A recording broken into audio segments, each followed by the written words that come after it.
Dear student अस्सलाम वालेकुम।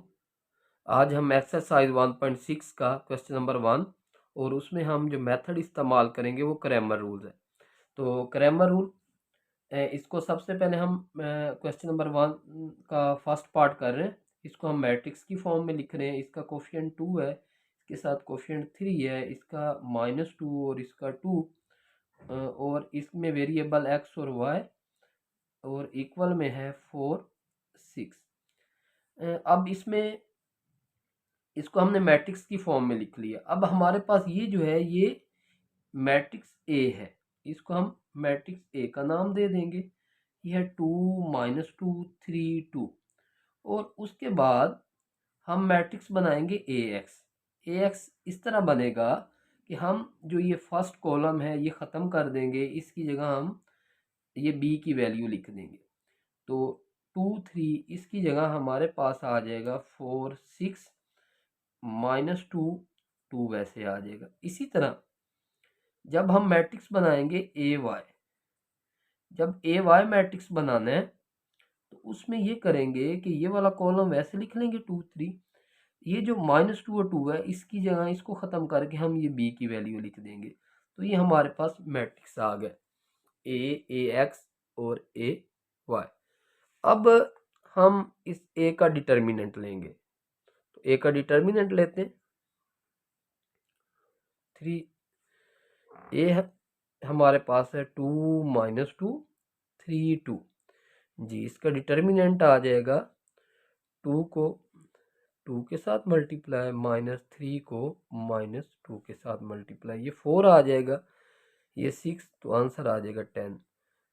हम उसी तरह लिखेंगे कि A not equal to 0, so its solution is possible जी। अब ए के डिटर्मिनेंट के बाद हमें ए एक्स का डिटर्मिनेंट चाहिए। ए एक्स का डिटर्मिनेंट लेंगे 4 -2 6 2, तो 4 को 2 के साथ -6 को -2 के साथ, तो ये हमारे पास आ जाएगा 8 + 12, आंसर आ जाएगा 20। अब ए एक्स का डिटर्मिनेंट इसलिए निकाला था कि अगर हमें एक्स की वैल्यू चाहिए वो इक्वल होती है ए एक्स डिटर्मिनेंट ओवर में ए डिटर्मिनेंट। अब हमारे पास ए एक्स की वैल्यू क्या है, वो है 20 ए एक्स का डिटर्मिनेंट, और ए का डिटर्मिनेंट कितना था, वो 10। तो हमारे पास एक्स का आंसर आ गया 2।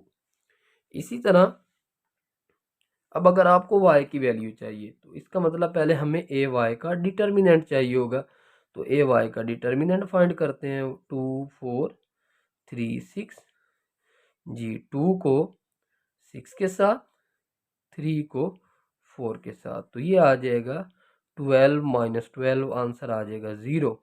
अब यहाँ पे ना ये नहीं लिख देना आपने कि ए वाई का डिटर्मिनेंट 0 आया है तो इसका सोल्यूशन पॉसिबल नहीं है, वो ए की वैल्यू के लिए। उसकी वजह ये है कि देखें वाई की वैल्यू निकालनी है तो ए वाई का डिटर्मिनेंट को ए के डिटर्मिनेंट पे डिवाइड करेंगे। अब ये ऊपर 0 आ जाए कोई इशू नहीं है, लेकिन जब किसी वैल्यू को हम 0 पे डिवाइड करते हैं तो वो अनडिफाइन होता है, इसलिए ए के डिटर्मिनेंट के लिए कंडीशन है कि ये 0 नहीं होना चाहिए, बाकी कोई भी डिटर्मिनेंट 0 आ सकता है। तो ए वाई का डिटर्मिनेंट क्या निकला था, 0, और ए का डिटर्मिनेंट क्या निकला था, वो था 10। तो हमारे पास वाई की वैल्यू क्या आ गई, 0 जी। अब क्वेश्चन नंबर 1 का 5 पार्ट आपने वैसे ही ट्राई कर लेना है, क्योंकि ए का डिटर्मिनेंट इसमें 0 आ जाएगा। जब ए का डिटर्मिनेंट 0 आ जाए तो हम कहते हैं कि इसका सोल्यूशन पॉसिबल नहीं है। तो हम जब ए का डिटर्मिनेंट निकालेंगे तो ए वो क्या आ जाएगा, 0 आ जाएगा, तो हम कहेंगे कि इसका सोल्यूशन पॉसिबल नहीं है। करते हैं उसी तरह, इसको पहले मैट्रिक्स की फॉर्म में लिखते हैं। तो ये 3 5 -2 -2, इसमें वेरिएबल हैं एक्स और वाई, और इक्वल आ जाएगा -6 -10। इसमें अब ए मैट्रिक्स जो होगा वो इक्वल होगा, ए मैट्रिक्स इक्वल होगा 3 -2 5 -2। उसी तरह इसमें ए एक्स मैट्रिक्स किस तरह बनाएंगे, जब हम ए एक्स मैट्रिक्स बनाएंगे तो हम ये वाला कॉलम जो है ख़त्म कर देंगे, इसकी जगह -6 -10 लिख देंगे, -2 वैसे आ जाएगा। इस तरह जब हम ए वाई मैट्रिक्स बनाएंगे तो उसमें जो है ये वाली वैल्यू वैसे लिख लेंगे 3 और 5 वाले कॉलम की, और इस कॉलम की जगह हम लिख देंगे -6 -10। अब उसी तरह हम ए का डिटर्मिनेंट लेते हैं, तो ए का डिटर्मिनेंट 3 -2 5 -2, तो हम ऐसा करेंगे 3 को -2 के साथ मल्टीप्लाई, 5 को -2 के साथ मल्टीप्लाई, -6 +10, तो ए का डिटर्मिनेंट 4 आ जाएगा। यहाँ पे आपने वैसे लिख देना है A determinant not equal to 0, so its solution is possible. जी, अब हम ए एक्स का डिटर्मिनेंट लेते हैं। ए एक्स का डिटर्मिनेंट -6 -2 -10, तो हम -6 को -2 के साथ मल्टीप्लाई और -10 को -2 के साथ, 12 प्लस जो है माइनस में 20 -8 आ जाएगा।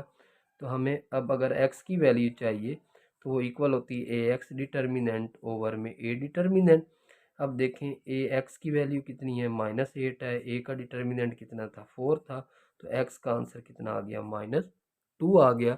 इसी तरह अब हम ए वाई का डिटर्मिनेंट लेंगे, तो ए वाई का डिटर्मिनेंट 3 -6 5 -10, तो हम 3 को -10 के साथ, -5 को -6 के साथ मल्टीप्लाई करेंगे, तो ये -30 और ये प्लस में 30, तो ये 0 आ गया।